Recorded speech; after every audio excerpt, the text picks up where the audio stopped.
Mind sciences, or the study of human behavior in relation to the mind, is the newest of all the arts. It's less than 100 years old. And it is by far the one that is most cloaked in secrecy.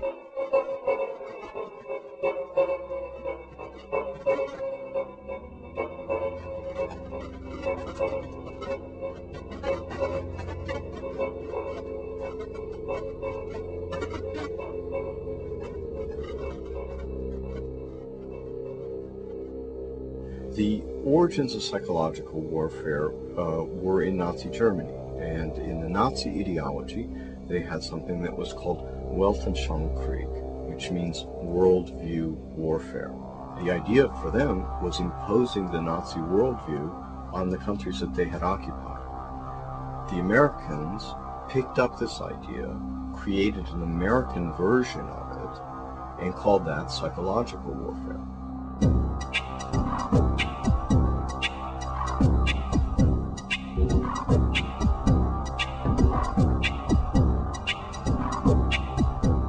In trying to understand psychological warfare and in trying to understand the American approach to the post-war efforts to control people's minds, both as individuals and on a mass scale, there's a lot of illusions about how that was done.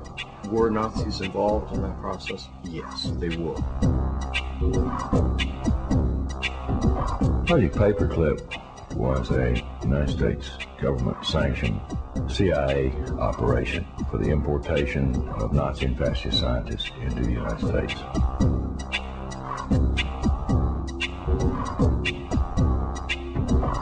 Their statement was simply this: if we don't bring these people into this country and contain them, then our enemies, the Soviet Union, will get them.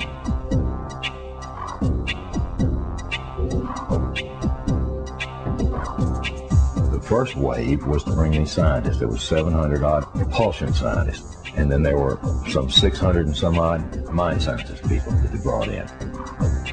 The CIA was given a responsibility of actually placing the individuals that had a Project Paperclip into the military-industrial complex, including our colleges and universities.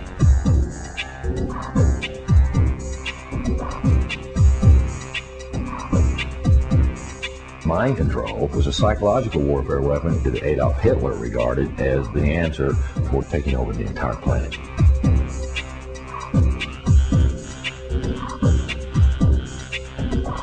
The name for the mind control research in this country was MK-Ultra.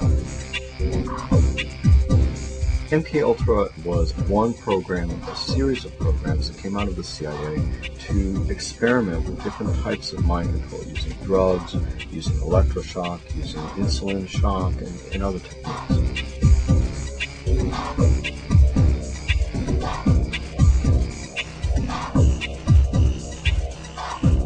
I think that the goal for those people who planned the program was very straightforward. It was an attempt to figure out a way to interrogate people and to learn how to protect their own agents against control by others.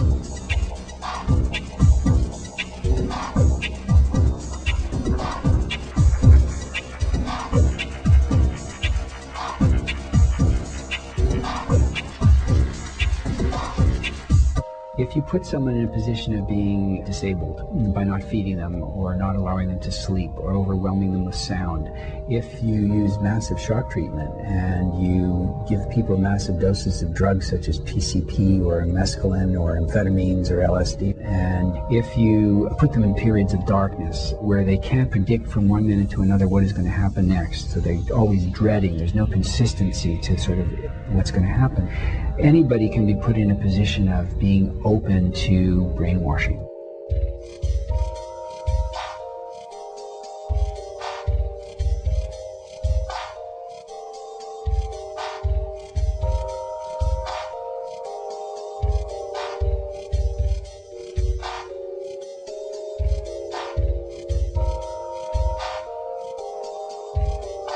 Ewan Cameron was probably the foremost psychiatrist of his time in the 1950s. He was using high-tech sound techniques. He was using multiple kinds of loop recorders to force people to listen to recorded messages 24 hours a day for weeks on end to basically destroy people's thinking patterns.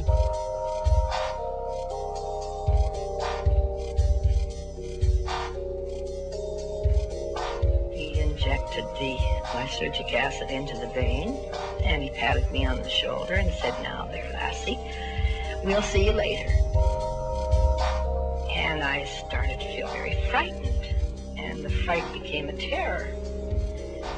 And I sort of began throwing myself from one side of the room to the other. I didn't know what to do to stop this feeling. It felt like my bones were melting, that I just didn't know who I was anymore.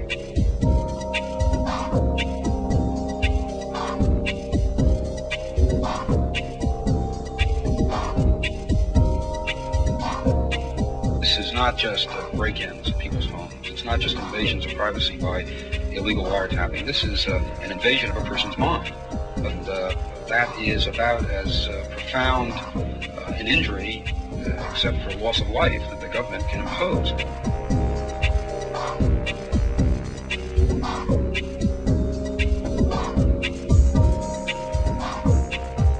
This was a post-Nazi program, if you will. It was an Americanization. I've often made the statement, and I still make it flippantly. The Nazis didn't lose the war. They just had to move.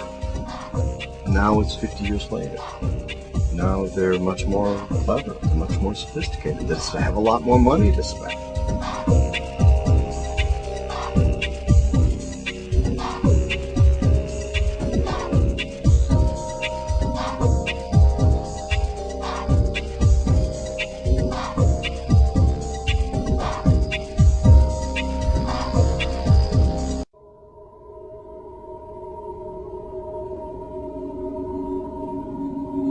When I was really little, as far back as I can remember, I was sexually abused. And the sexual abuse went into child pornography. But as a little child, it was so natural to me to be in a sexual mode all the time that reaching out when I saw someone aroused was just a normal thing for me to do. My sexuality was never suppressed. I was never told that's wrong. I was never, it was encouraged. So I just grew up thinking that was the norm.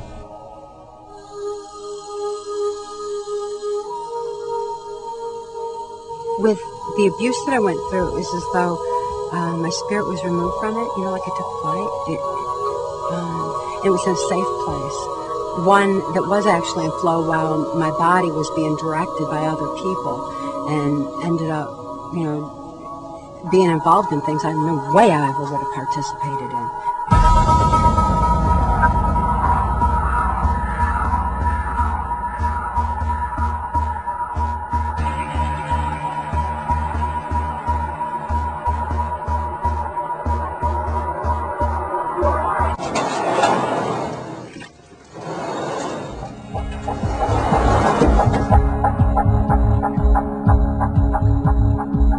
It was early evening when they played Most Dangerous Game. I was stripped of my clothing. I was allowed to wear tennis shoes and told that I could have a head start and begin running before I would be hunted down. My exposure to it resulted in my believing I had no place to run and no place to hide. It seemed there were no limits to what could happen in my existence at that time. Was the most extreme, one of the most extreme situations I think I ever survived.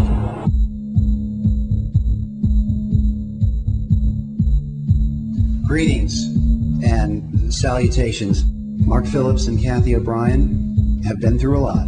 Kathy has had some extraordinary experiences in the mind control program, and Mark came along and pulled her out of the situation. So without further ado, if you